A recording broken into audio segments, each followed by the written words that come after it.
Ben 10 didn't survive episode 1, at least, not in the way you think. The Omnitrix gave him powers, but those powers erased the original Ben Tennyson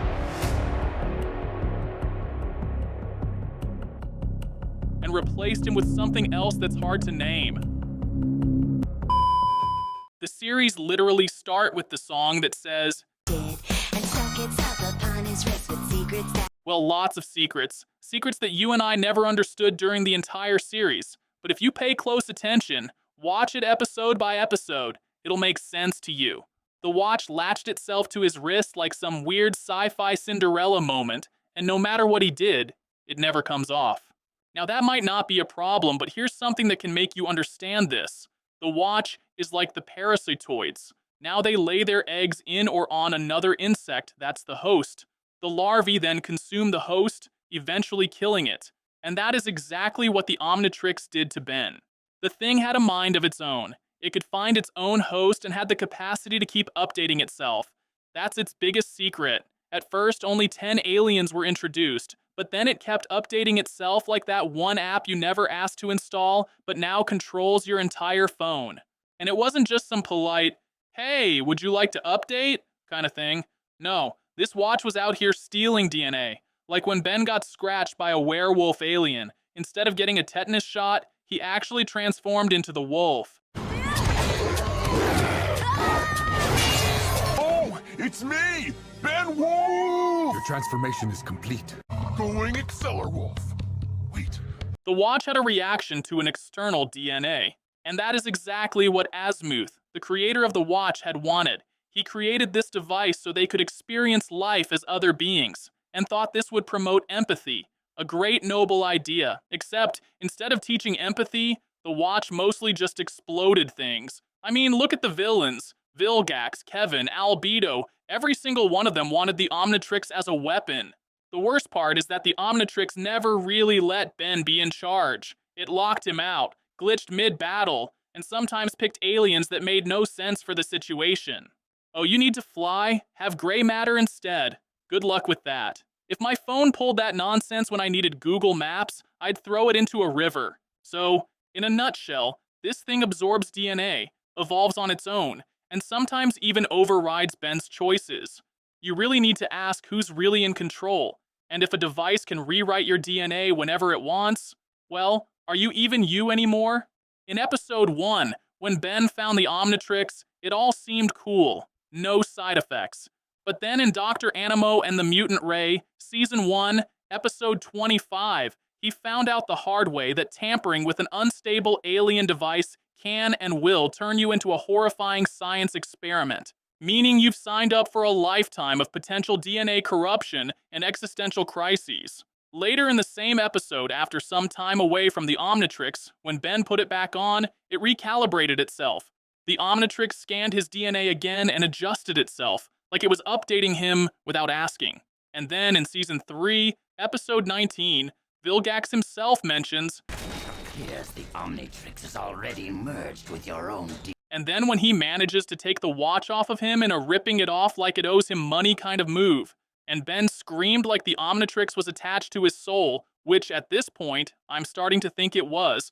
See, when you take away a favorite toy from a child, they get super upset, right? But when Vilgax took the Omnitrix from Ben, the pain he showed there was like he was losing a part of himself. You know how you feel when you lose your phone, and it feels like a piece of you is gone. He was lost, like completely out of it.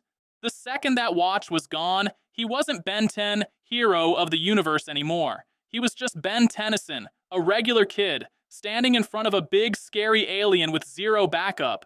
And you could see it on his face, the panic, the doubt, the sudden realization that maybe, just maybe, he wasn't as much of a big shot as he thought.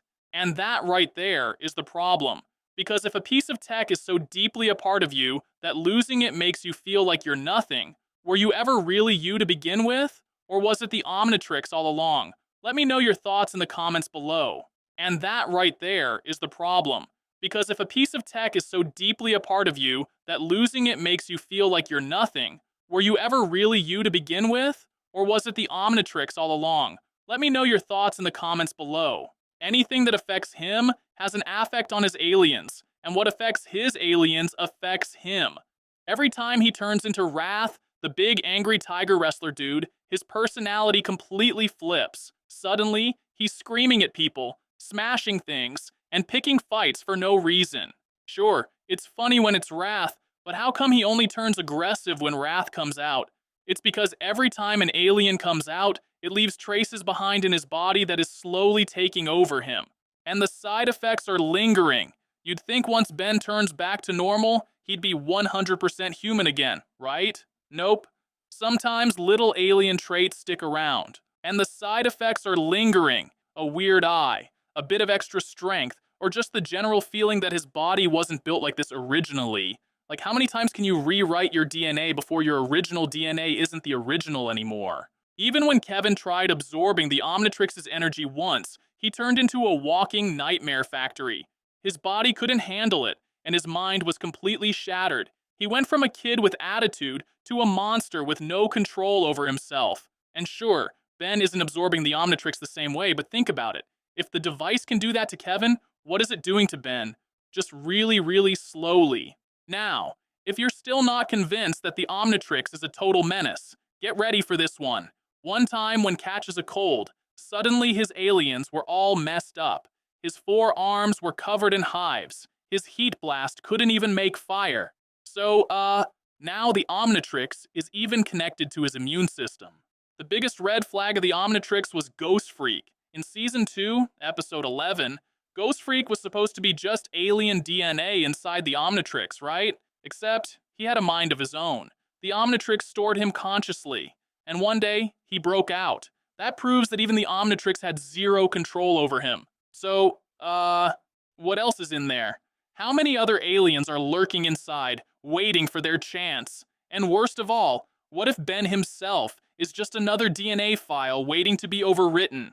I mean, we already know it's possible. In Alien Force Season 2, Episode 12, Albedo literally lost his original form because the Omnitrix locked him in a different one.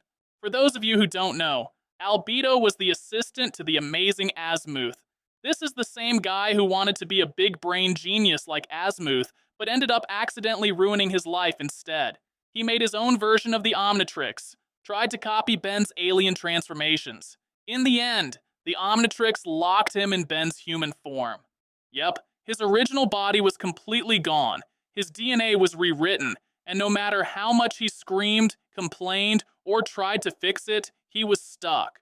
The Omnitrix was not only controlling Ben, but it could control anyone who had a similar device. You try to mess with my host, I'll ruin your life kind of thing. Even in Innervasion Part 2, Ben literally turns into Asmuth without even meaning to. He's asleep, minding his own business, but then he wakes up as a tiny alien genius. Not because he wanted to, not because he activated the Omnitrix, just because the Omnitrix decided it was time for a DNA switch-up. So I totally believe that the Omnitrix is the biological parasite.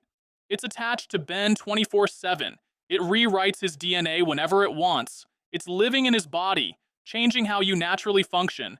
And oh yeah, it refuses to let you remove it. So I totally believe that the Omnitrix is the biological parasite. It's attached to Ben 24/7. It rewrites his DNA whenever it wants. It's living in his body, changing how you naturally function. And oh yeah, it refuses to let you remove it. Now I want to know something from you guys here. If the Omnitrix is already capable of overriding Ben's DNA without his control, what's stopping it from just finishing the job? And what's the next topic you want me to cover? Share your thoughts below, and don't forget to subscribe.